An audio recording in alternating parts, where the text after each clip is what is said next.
প্রখ্যাত মুফাসসিরে কোরআন, এদেশের কোরআন প্রেমী হৃদয়ের স্পন্দন, আমাদের আবেগ অনুভূতি ভালোবাসার এক প্রিয় কোরআনের পাখি হাফিজ কারি মাওলানা সোহাইব আহমদ সাহেব দামাত বারাকাতুহুল্লাহ আলিয়া ইতিমধ্যে আমাদের মধ্যে উপস্থিত হয়ে গেছেন। আপনারা খুশি না বেজার? সজীব বলে আলহামদুলিল্লাহ। সুপ্রিয় এলাকাবাসী, আমাদের এলাকার প্রত্যন্ত এলাকা, সবাই কর্মজীবী মানুষ। আজকে প্রত্যেকটা মানুষই তার নিজের কর্মটাকে পিছনে ফেলে দিয়ে শুধুমাত্র কোরআনের মহব্বতে সেই কোরআনের পাখির কাছ থেকে চমৎকার জ্ঞান ও বয়ান শোনার জন্য ছুটে এসেছেন। এই মহব্বত কোরআনের জন্য, এই মহব্বত ইসলামের জন্য, এই মহব্বত এর ভালোবাসার বহিঃপ্রকাশ আমাদের আশরাফি সাহেব, ঠিক না? সুপ্রিয় এলাকাবাসী, আর বিলম্ব নয়, এর পর্যায়ে আমাদের আপনাদের সামনে গোটা বিশ্ব মানবতার মুক্তির দিশারি, গোটা দেশ ও জাতির মুক্তির অবলম্বন মহাগ্রন্থ আল কোরআন থেকে প্রধান অতিথির সারগর্ভ আলোচনা পেশ করবেন বাংলার সুর সম্রাট, উপমহাদেশের প্রখ্যাত মুফাসসিরে কোরআন, আমাদের আবেগ, আমাদের অনুভূতি, আমাদের ভালোবাসার এক প্রিয় কোরআনের পাখি, এক প্রিয় দাঈ ইলাল্লাহ, এদেশের লক্ষ লক্ষ তরুণের আইডল হাফিজ কারি মাওলানা সোহাইব আহমদ সাহেব হাফিজাহুল্লাহ তাআলা। হযরতকে তার কোরআন ও হাদিসের আলোকে জ্ঞান গর্ব ইখলাস ভিত্তিক আলোচনা পেশ করার জন্য ঐতিহ্যবাহী ফাজিল জামে মসজিদ মঙ্গল কথা সদর সুনামগঞ্জের পক্ষ থেকে হযরতকে সবিনয় অনুরোধ করছি, ফালিয়াতাফাদ্দাল মাশকুরা ইয়া আইয়ুহা শাইখ।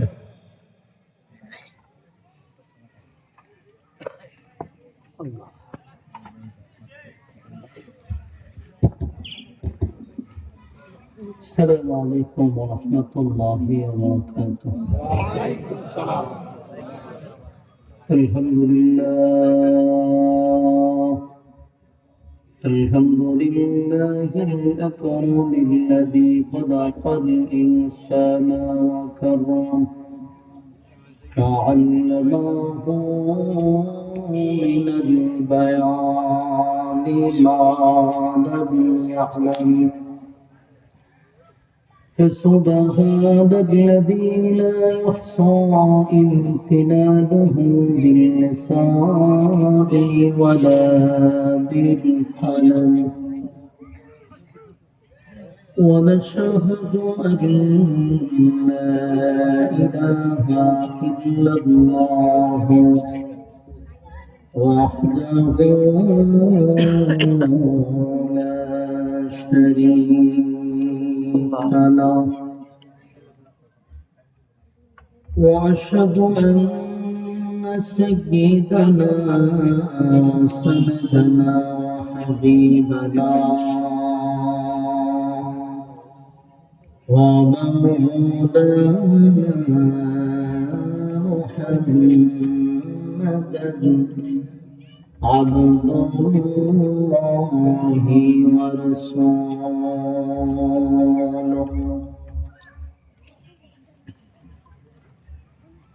أرسله بالحق بشيرا ونذيرا وداعيا إلى الله بإذنه وسراجا منيرا.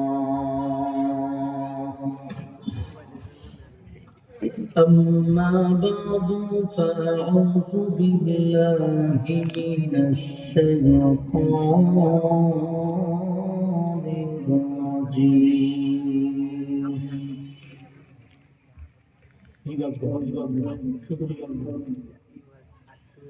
بسم الله الرحمن الرحيم. والضحى والليل إذا سجى ما ودعك ربك وما قلى، وللآخرة خير لك من الأولى، ولسوف يعطيك ربك فترضى. ألم يجدك يتيما فآوى ووجدك ضالا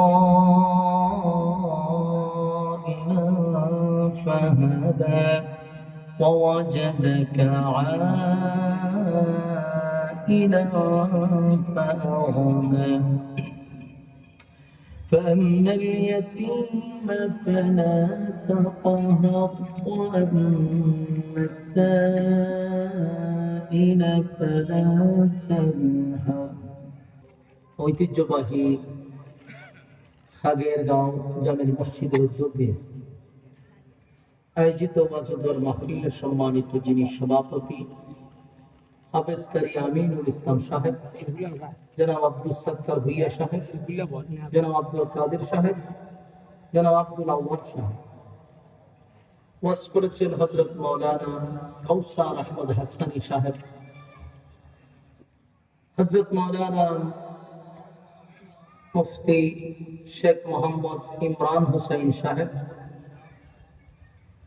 পরিচালনায় আছেন মুফতি আজিজুল হক সাহেব, ফেরদাউসুর রহমান আনোয়ার হোসেন সাহেব সহ দিগার অতিথিবৃন্দ, মুআজ্জাজ মুকাররম হিফাত উলামায়ে কিরাম,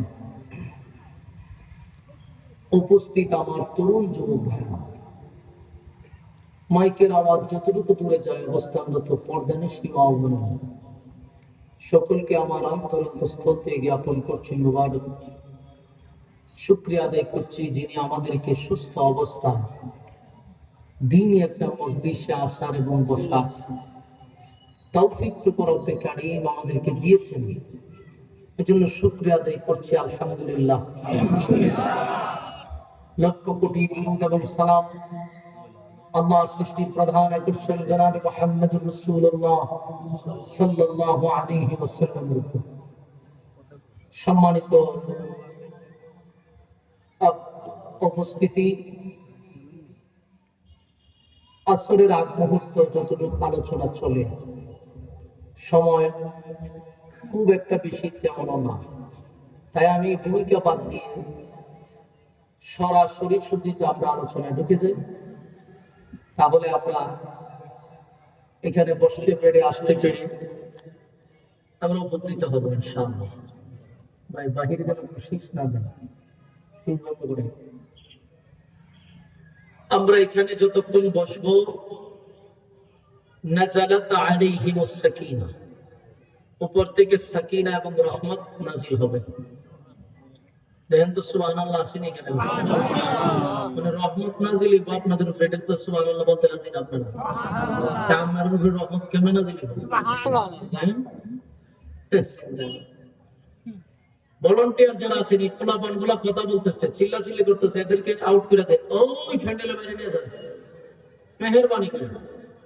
মনোযোগ নষ্ট হয়, কথা বলার দিক নষ্ট হয়, বাচ্চাগুলারে সরাই দেন, যারা ওয়াজ শুনবেন তারা প্যান্ডেলের ভিতরে আসেন। দিনের বেলা আপনাদের সমস্ত কাজ কর্ম বাদ দিয়া, আপনারা সবাই ব্যস্ত মানুষ, কিন্তু সব বাদ দিয়ে এখানে বসে রয়েছেন,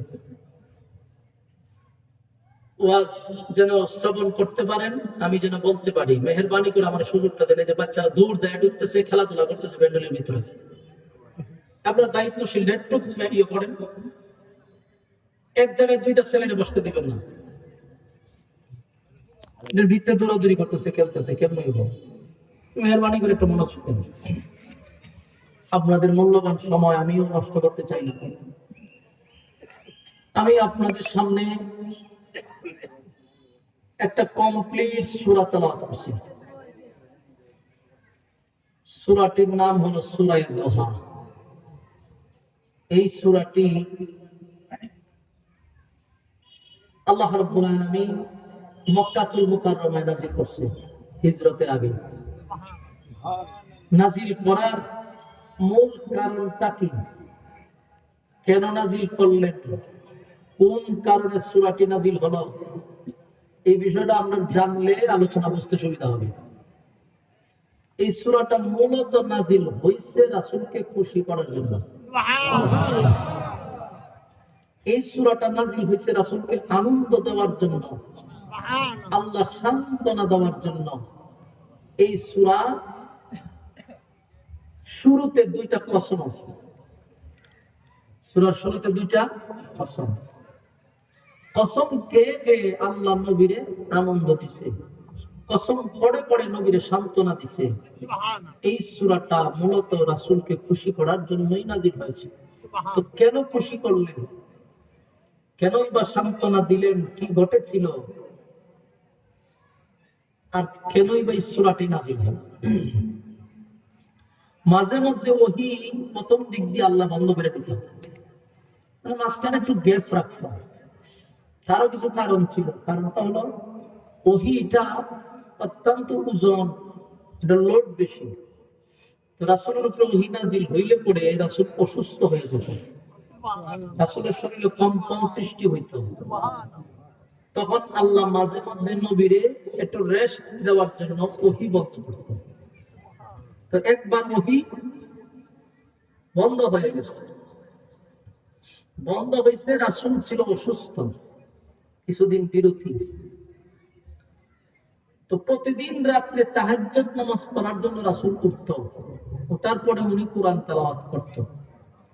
আবার এই তেলাওয়াত শোনার জন্য বহু মূর্তি পূজারীরা রাত জায়গা বসে থাকত, রাসূলের কণ্ঠের তেলাওয়াত শুনত। এর মধ্যে সবচেয়ে কাছের প্রতিবেশী ছিল আবু লাহাবের ফ্যামিলি, এটা তো খুব কাছে ছিল। আবু লাহাবের বউ রাত্রের বেলা জায়গা থাকতো নবীর তেলাওয়াত শুনবার লাগে। ওহী তো আর নাযিল হয় না, রাসূল অসুস্থ, আল্লাহর রাসূল আর তাহাজ্জুদের সময় উঠেন না, এই মহিলাও তেলাওয়াত শুনতে পারে না। তার ভিতরে একটা ক্ষোভ এবং রাগ, যে আমি রাত্রের বেলা না ঘুমাইয়া উঠতে বসে থাকি আর সে তেলাওয়াত করে না, এটা নিয়ে তার ভিতরে অনেক রাগ। রাগ হওয়ার কারণে রাসূলকে অনেক গাল মন্দ পর্যন্ত করছে। তো সম্মানিত সুধী, যেহেতু সময় আমাদেরই কম, আসুন আমরা ডাইরেক্টলি বিষয়টা একেবারে আলোচনা করা শুরু করি। এই সূরা নাযিল হওয়ার মূল কারণ হলো মূর্তি পূজারী ইহুদি খ্রিস্টান এই তিন দল আল্লাহর রাসূলের কাছে গেছে একটা বিষয়ে আলোচনা করার জন্য। তারা 8-10 জন 15 জন লোক লইয়া গেছে রাসূলের কাছে, গিয়া তারা প্রশ্ন করলো যে আপনি কিসের জন্য, আমরা যেখানে ধর্ম প্রচার করতেছি আপনি কেন নতুন করে ধর্ম প্রচার করবেন, এই বিষয়ে গেছে আলোচনা করার জন্য।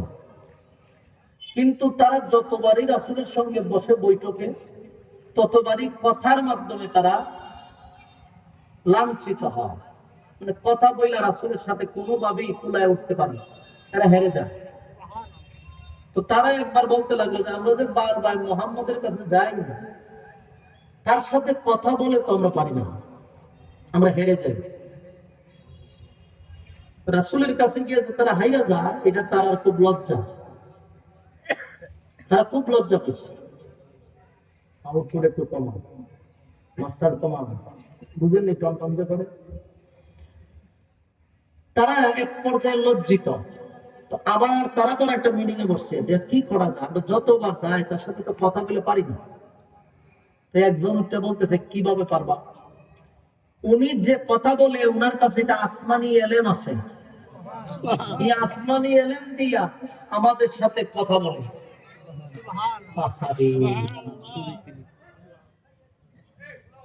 ভলান্টিয়ার নাই, ভলান্টিয়ার নাই, এরা সাইনবোর্ড গলার মধ্যে লাগাই কি থাকবে, এরা যে সাইনবোর্ডটা লাগাইছে এটার তো দায়িত্ব আছে। মনোযোগ দেন, মনোযোগ দেন। চার সাইডে 4 জন দাঁড়ায় থাকেন, প্যান্ডেলের 4 দিকে 4 জন, বাস শেষ। তো তারা রাসূল আরবি সাল্লাল্লাহু আলাইহি সাল্লামের সাথে কথা বলে পারে না, এটা তাদের একটা লজ্জা, শরম। তো এদের মধ্যে একজন বলল ওনার সাথে পারবো না, কারণ উনি আসমানি এলেম নিয়ে কথা বলেন আর আমরা জাগতিক এলেম নিয়ে কথা বলি, তাই কথা বলতে গেলে আমরা হারবো। তো হয়তো কি করুন, হয় আমরা আসমানি এলেম কার আছে এরকম একজন লোক আমরা রেডি করতে হবে, উনাকে নিয়ে ওনার সাথে আমরা টকশোতে বসবো, আনালে তো সম্ভব না। গোটা মক্কায় তালাশ করছে, তাওরাতের আলেম পাওয়া যায় না।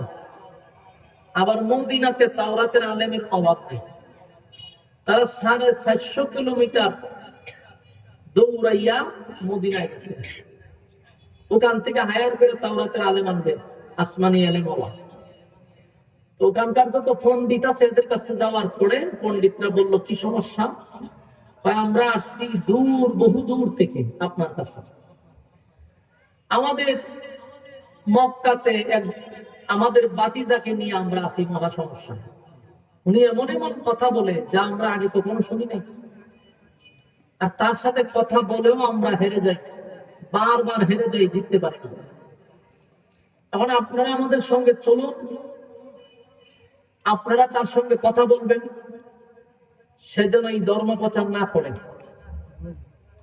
তাওরাতের আলেম যারা ছিল মদিনায় পণ্ডিত, এরা ওনার নাম কি? তখন বললো যে ওনার নাম হলো আব্দুল্লাহ পুত্র মুহাম্মদ। তখন এরা বললো যে উনার জন্মটা কি কুরাইশ বংশ জন্ম নিচ্ছে? বলেছি। উনার মার নাম কি আমেনা? বলে উনার দাদা কি ছিল মক্কার মতো অলি? বলে হ্যাঁ। একে একে তাওরাতের আলেমরা ডিটেইলস বলতেছে, আর এটা খালি কথা।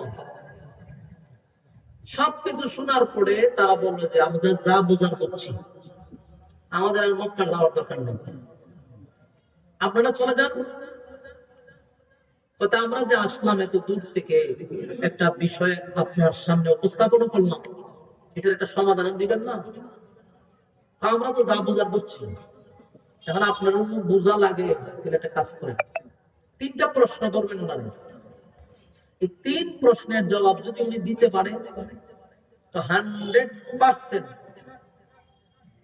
উনি আল্লাহর পয়গম্বর এবং ওনাকে আল্লাহ পাঠাইছে। আপনারা চোখ বন্ধ করে কালেমা পড়ে ঈমান আনবেন। এরা আইছে কিভাবে রাসূলকে সমাজ থেকে উঠানো যায়, কিভাবে সমাজের মধ্যে রাসূলকে লাঞ্ছিত করানো যায়, এই উদ্দেশ্যে আসছে। কিন্তু দেখা যায় তাওরাতের পণ্ডিতরা মনে মনে ওনার নবী হিসেবে মাইনে নিয়েছে। কিন্তু যে আমরা যা পাইছি এতে সন্দেহ নাই উনি যে আল্লাহর পয়গম্বর। মানে আপনারও যদি সন্দেহ থাকে তাহলে 3টা প্রশ্ন করবেন। এই 3 প্রশ্নের উত্তর একমাত্র নবী ছাড়া, পয়গম্বর না ছাড়া পৃথিবীর কেউ দিতে পারবে না।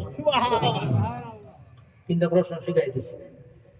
আবার বইলেও দিচ্ছে যদি 3 প্রশ্নের জবাব দেয় তাহলে আমাদের ঈমান আনবে।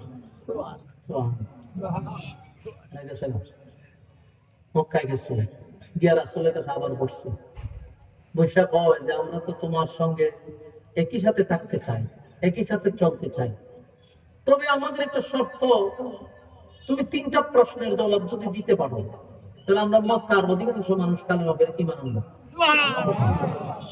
এখন তো খুশি যে লোক গুলাই ছিল যদি কালেমা পড়ে, মক্কাতে আমার আর কালেমার দাওয়াত দিতে সমস্যা নেই, কেউ আর বাধা দিবে না।